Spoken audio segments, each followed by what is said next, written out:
I'll never forget watching my only daughter play summer league basketball this past year. In summer league basketball, they play shorter games with shorter halves.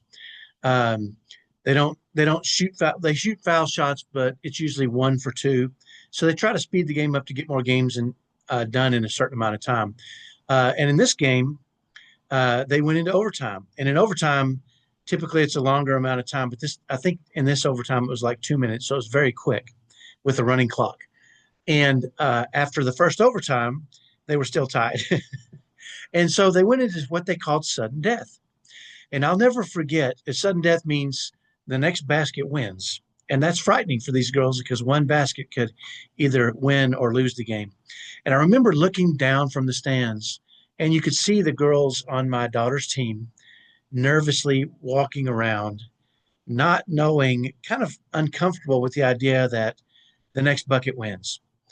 And I'll never forget watching my daughter grab these girls. And I could hear, in those gyms, Summer League, it's kind of quiet. There's not a lot of fans.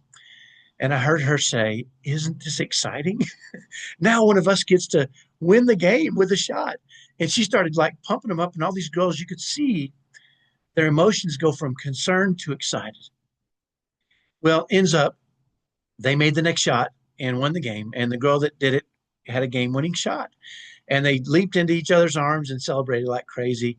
And as I thought about this, I considered how just a few words, a few motivating words, and my daughter Chloe's perspective on the situation changed everybody's perspective. And I don't know if you know anything about sports, but if you play scared, you don't play well.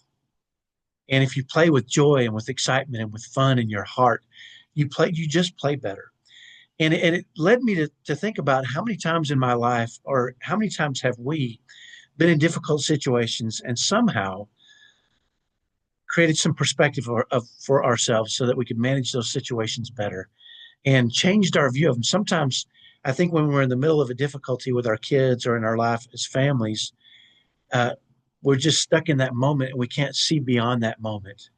And when we can step out of that moment for just a second and say, "We'll get through this, we'll be fine," it can change the perspective. So I want to challenge you the next time you face a challenge in your family or one of your kids is being difficult or challenging or spirited, to take a step back and say, "How can I change the perspective, reframe this for myself and my family so that we can get through this with happiness and joy?" Because we know that if the mood is good in your home, it doesn't matter what's going on, everything's going to be okay.